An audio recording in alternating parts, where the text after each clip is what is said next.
భారతీయ పురాణాల నిగూఢ లోకంలోకి స్వాగతంకాల గమనంలో మరుగున పడిన అద్భుతమైన రహస్యాలు మీకోసం.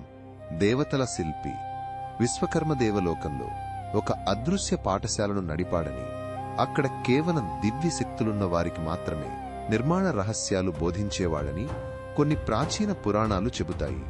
వైదిక కాలంలో సరస్వతీదేవిని కేవలం జ్ఞాన దేవతగానే కాక జీవనాడిలాంటి ఒక ప్రసిద్ధ నది దేవతగా పూజించేవారు. ఆమె ప్రవాహమే వేద సంస్కృతికి మూలం. పద్మపురాణం ప్రకారం సూర్యదేవుడి రథానికి సారథి, అరుణుడికి కాలివేళ్లు లేవని ఆయన చేతులే ఆయనకు పాదాలుగా పనిచేస్తాయని ఇది కాలం యొక్క నిరంతర కదలికకు ప్రతీక.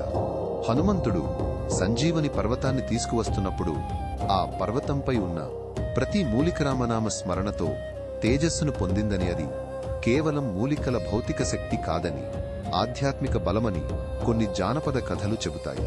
మహాభారత యుద్ధానంతరం మరణించిన వీరుల ఆత్మలు స్వర్గానికి వెళ్లే ముందు అజ్ఞాతంగా కురుక్షేత్ర భూమిలో తమ ప్రియమైన వారిని సందర్శించి వెళ్లాయని కొన్ని అరుదైన కథలు చెబుతాయి. విష్ణువుకు అత్యంత ప్రియమైన శంఖం పాంచజన్యం కేవలం ఒక ఆయుధం కాదని, అది సృష్టికి ముందున్న ఆది ధ్వనికి ప్రతీక అని, దాని నాదం విశ్వంలోని సకల ప్రాణులలో చైతన్యాన్ని నింపుతుందని పురాణాలు చెబుతాయి.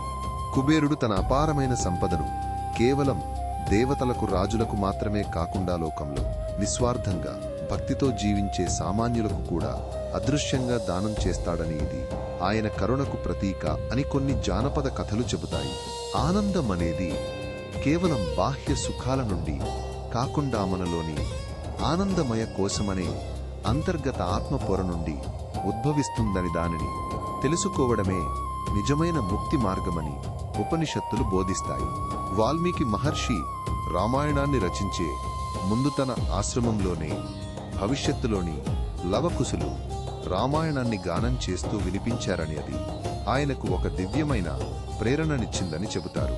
శనిదేవుడు కేవలం దుష్ప్రభావాలకు అధిపతి మాత్రమే కాడని, ఆయనకు పూర్వజన్మలో విష్ణువు పట్ల అపారమైన భక్తి ఉందని, అందుకే ఆయన తన భక్తులను ఏ విధంగానూ బాధపెట్టడని కొన్ని పురాణాలు చెబుతాయి.